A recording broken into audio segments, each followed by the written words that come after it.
Hello friends, welcome to channel study for India. Uttar Pradesh शिक्षक भर्ती परीक्षा 6 जनवरी को संपन्न कराई गई थी। 8 जनवरी को शाम को 6 बजे तक आंसर कीज़ प्रोवाइड करा दी गई थी।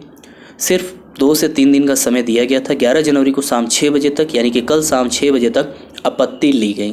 पीएनपी के सूत्रों से ये खबर निकली है अमर उजाला ब्यूरो की तरफ से कि 150 प्रश्नों की परीक्षा में कुल 142 प्रश्नों पर आपत्ति दर्ज कराई गई है। तो यहाँ पर आप देख रहे हैं कि सिर्फ और सिर्फ 8 प्रश्न को छोड़कर बाकी सभी 142 प्रश्नों पर यहाँ पर आपत्ति दर्ज कराई गई है। सबसे बड़ा प्रश्न यहाँ पर ये निकल कर आता है, क्या 142 प्रश्नों पर आपत्ति स्वीकार की जाएगी।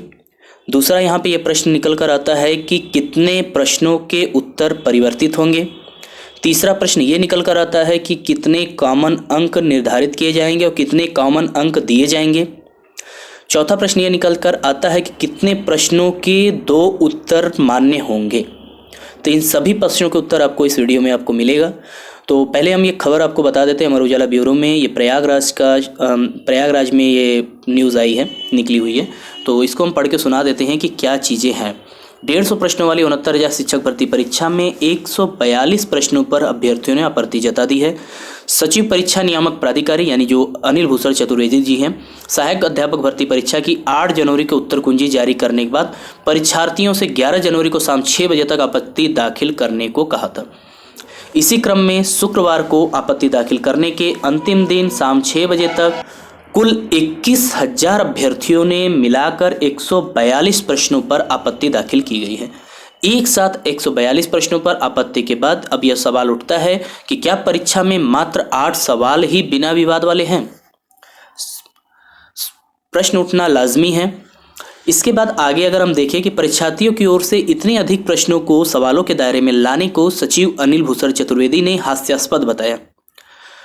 ऑब्वियसली बात है कि 142 प्रश्न गलत नहीं हो सकते कि उनकी भी विशेषज्ञ समितियां होती हैं जो प्रश्नों को निर्धारित करती हैं। कोई एक विशेषज्ञ नहीं होता है जो इन सभी प्रश्नों को निर्धारित करता है। पूरे विशेषज्ञों की समिति होती है, 4 से 5 मेंबर होते हैं, वहां से 150 प्रश्न जो है निर्धारित किए जाते हैं। उनका कहना है कि यह ऐसे लोग हैं जो परीक्षा में हर तरह से बाधा पहुंचाने चाहते हैं। उन्होंने आरोप लगाया कि परीक्षार्थियों के कुछ ऐसे समूह सक्रिय हैं जो कोर्ट में मात्र आपत्ति दाखिल करके भर्ती प्रक्रिया को प्रभावित करने की कोशिश करते हैं। उन्होंने यह भी बताया कि आपत्तियां मिल जाने के बाद अब इनके साथ मिले साक्ष्यों की जांच की जाएगी। सबसे बड़ा प्रश्न यहां पर यह निकल कर आता है कि आपत्ति मांगी जाती है, एक निर्धारित फॉर्मेट में मांगी जाती है, आपको उसको फॉलो करना होता है। जो निर्धारित फॉर्मेट में आपत्तियां नहीं होती हैं उन्हें सिरे से खारिज कर दिया जाता है। इसके बाद आपसे सोर्सेस मांगे जाते हैं। उन सोर्सेस को ऑथेंटिक सोर्सेज आपको अवेलेबल कराने पड़ते हैं। यहाँ पर मैक्सिमम नंबर ऑफ क्वेश्चन पे जो आपत्ति दाखिल की गई है, आपत्ति दर्ज कराई गई है, उनके सोर्सेस अवेलेबल नहीं हैं। हालांकि कई कैंडिडेट ने सोर्सेस अवेलेबल कराए हैं, तो अगर ऑथेंटिक सोर्सेज हो गए तो उस पर जो है वे विचार करते हैं, नहीं तो आपत्ति को सिरे से खारिज कर दिया जाता है। पहली चीज़।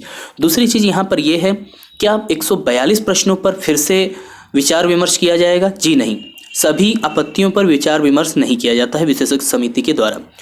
वहाँ पर उन्हीं प्रश्नों को शामिल किया जाता है जिन प्रश्नों पर सबसे अधिक आपत्तियां आई रहती हैं। सपोज दैट किसी प्रश्न पर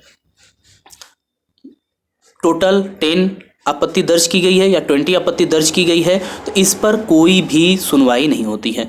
अगर किसी प्रश्न पर 1000 से अधिक आपत्तियां दर्ज कराई गई हैं, 500 से अधिक आपत्तियां दर्ज कराई गई हैं, तो इन प्रश्नों पर विशेषज्ञ समिति के द्वारा विचार किया जाता है कि इन प्रश्नों को क्या करना है, कॉमन नंबर देने हैं या हम गलत हैं या अभ्यर्थी सही हैं। तो वहाँ पर प्रश्नों के उत्तर परिवर्तित होने की संभावना बनती है। ठीक है, तो ये रूल है, ये नियम है। आपके कहने से नियम नहीं परिवर्तित हो जाएगा। इसके बाद अगर हम बात करें, इसके बाद 19 जनवरी का आपत्तियों का निस्तारण करने के बाद संशोधित उत्तर कुंजी जारी की जाएगी। 19 जनवरी को शाम 6 बजे आप रिवाइज्ड आंसर की आएगी। जैसा कि सबको पता है, डेट ऑलरेडी डिक्लेयर कर दी गई है पीएनपी की तरफ से। सचिव ने बताया कि परीक्षार्थियों की ओर से उठाई गई आपत्ति में 9 प्रश्न ऐसे हैं जिस पर 1000 से अधिक आपत्ति आई है। शेष प्रश्नों पर गिनती की आपत्तियां हैं। अब आप यहाँ से निर्णय ले सकते हैं कि सिर्फ और सिर्फ 9 प्रश्नों पर ही विचार किया जाएगा। हमने पहले ही आपको बताया था कि जिन प्रश्नों पर सबसे अधिक आपत्तियां आती हैं उन्हीं प्रश्नों पर विशेषज्ञ समिति फैसला करती है। किसी प्रश्न पर अगर 10, 20, 50 आपत्ति है तो उस पर कोई भी विशेषज्ञ समिति फैसला नहीं करती है, उसको एज इट इज छोड़ देती है, उस पर विचार भी नहीं किया जाता है।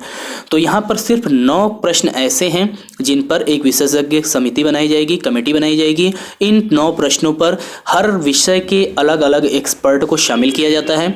वहाँ पे जो प्रश्न उन्हें दिए जाते हैं उनके ऑथेंटिक सोर्सेज को अवेलेबल करा के उन पर विचार विमर्श करने के पश्चात जो है उस पर निर्णय लिया जाता है कि इस प्रश्न को कॉमन नंबर देना है या इस प्रश्न पर जो भी ऑप्शन सही है ये उत्तर परिवर्तित करने हैं या दोनों उत्तर को मान्य माना जाएगा। तब देख लेते हैं मुख्य रूप से कौन कौन से, जो अमर उजाला की तरफ से ये न्यूज़ है कि कौन कौन से प्रश्न पर आपत्ति, ज़्यादातर सबसे अधिक आपत्तियाँ गई हैं। तो देखिए यहाँ पर एक प्रश्न है जो कि वाजिब प्रश्न है, ठीक है, इस पर आपत्ति नो डाउट इस पर आपत्ति होनी भी थी। इसमें यह सवाल पूछा गया था कि संविधान सभा के पहले अध्यक्ष कौन थे। हालांकि सभी लोगों ने यहाँ पर पढ़ा हुआ है कि संविधान सभा 9 दिसंबर 1946 ईस्वी को संविधान सभा का गठन किया गया था। इसके 9 दिसंबर 1946 ईस्वी को ही डॉक्टर सच्चिदानंद सिन्हा जी को अस्थायी अध्यक्ष जो है चुना गया था। संविधान सभा का प्रथम अस्थायी अध्यक्ष चुना गया था। इसके बाद 11 दिसंबर 1946 को डॉक्टर राजेंद्र प्रसाद जी को संविधान सभा का स्थायी अध्यक्ष चुना गया। यहाँ पर इनके प्रश्न में ये क्लियर नहीं है कि संविधान सभा के पहले स्थायी अध्यक्ष पूछे रहे हैं या अस्थायी अध्यक्ष पूछे जा रहे हैं। तो यहाँ पर हालांकि उत्तराखंड लोक सेवा आयोग, बिहार लोक सेवा आयोग में ऐसे प्रश्नों पर प्रश्न पूछे जा चुके हैं जिस पर यहाँ पर डॉक्टर राजेंद्र प्रसाद को सही उत्तर माना गया है, जबकि पीएनपी की तरफ से डॉक्टर सच्चिदानंद सिन्हा को सही उत्तर माना गया है। अब यहाँ पर जो कमेटी है, कमेटी ये फैसला ले सकती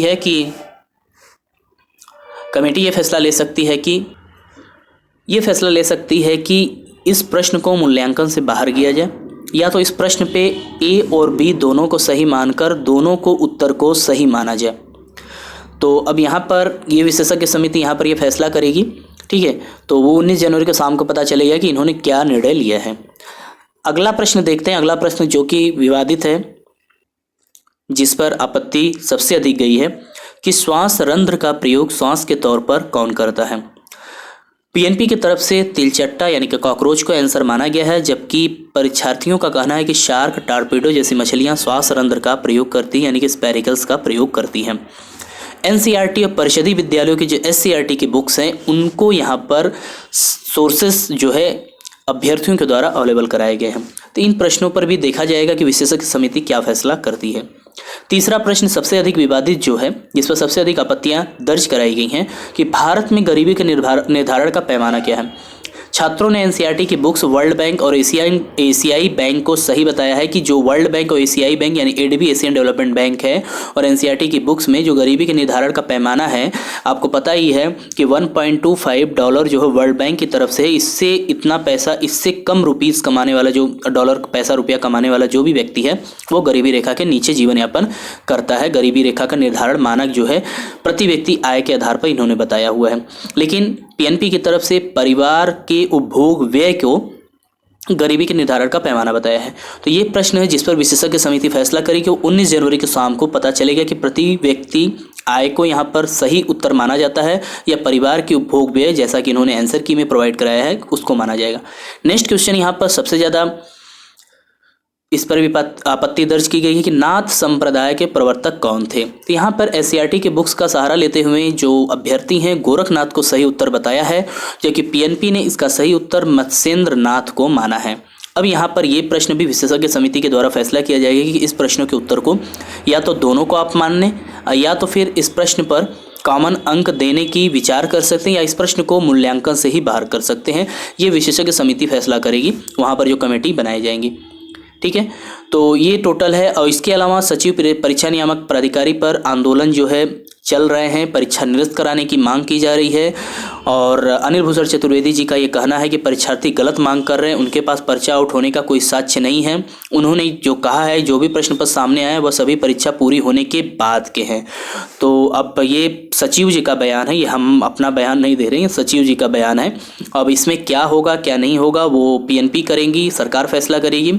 तो कुल मिला जुला कर यहाँ पर ये निकल कर प्रश्न आता है कि कितने कॉमन अंक मिलेंगे। देखिए यहाँ पे कॉमन अंक मिलने की संभावना थोड़ी कम है। यहाँ पर 2 उत्तर मानने के बाध्य हो सकते हैं, 2 उत्तर बन सकते हैं, ठीक है।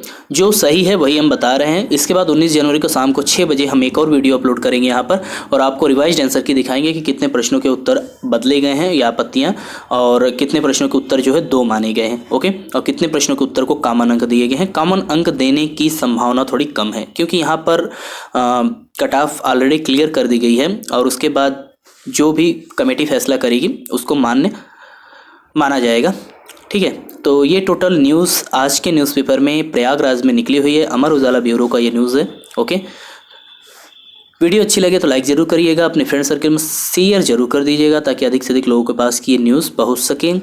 मिलते हैं नेक्स्ट वीडियो में, तब तक के लिए बहुत बहुत धन्यवाद।